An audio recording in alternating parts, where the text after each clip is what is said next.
Kauli nzito za naibu mwenyekiti wa chama cha demokrasia na maendeleo Chadema ambaye anajulikana kama John Heche zimeibua maswali makubwa kuhusu uwazi, wajibikaji na taswira ya serikali mbele ya vyombo vya habari vya kimataifa, ikiwa ni siku chache tu baada ya serikali kukosoa taarifa ya CNN kuhusu madai ya mauaji na maziko pia ambayo ilifanyika ya siri kule Tanzania. Sasa katika chapisho lake bana, Heche amejibu moja kwa moja mkurugenzi wa idara ya habari maelezo Garrison Msigwa, na akimwelezea kuwa anataka kuikontrol CNN na anavyosimama na leseni za online TV nchini.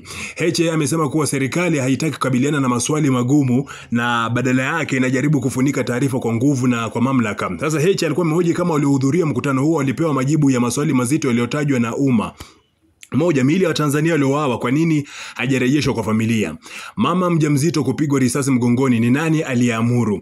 Majeruhi kuchukuliwa wakiwa wazima na kupelekwa mochwari kulitokea vipi? Amedai kuwa vyombo vya habari vya kimataifa kama CNN, BBC au Al Jazeera haviwezi kuzuiwa kufanya kazi kwa sababu tu afisa wa serikali hapokei simu au hajibu ujumbe. Heche ameongeza kuwa serikali haina cha kuficha,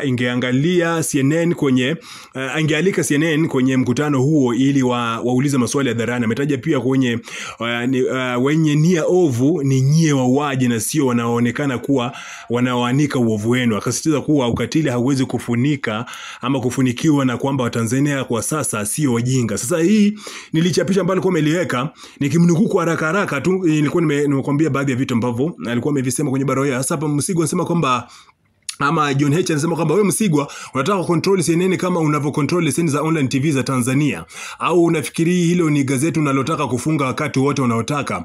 Hao ulioenda kuhutubia hapo wamekuuliza mliua watu wangapi? Je, wamekuuliza kwa nini hamjawapa Watanzania miili ya ndugu zao wakazike?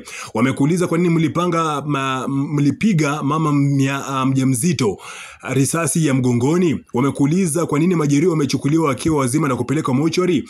Unafikiri CNN, BBC, Al Jazeera wataacha kufanya kazi yao kwa sababu wewe upokee simu zao au jibu message?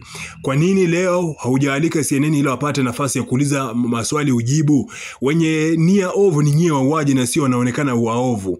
Ukatili wenu huu hamtaweza kufunika kwa lolote. Watanzania wa sasa sio wajinga. Ndio mwisho wa nukuu wa chapisho ambalo alikuwa ameweka kupitia Instagram ya kwake. Nao niambie maoni yako kwa hiki ambacho amekisema Msigwa na hiki ambacho amekijibu John Heche ambaye ni naibu mwenyekiti wa chama cha demokrasia na maendeleo. Maoni yako kwenye uwanja wa comment.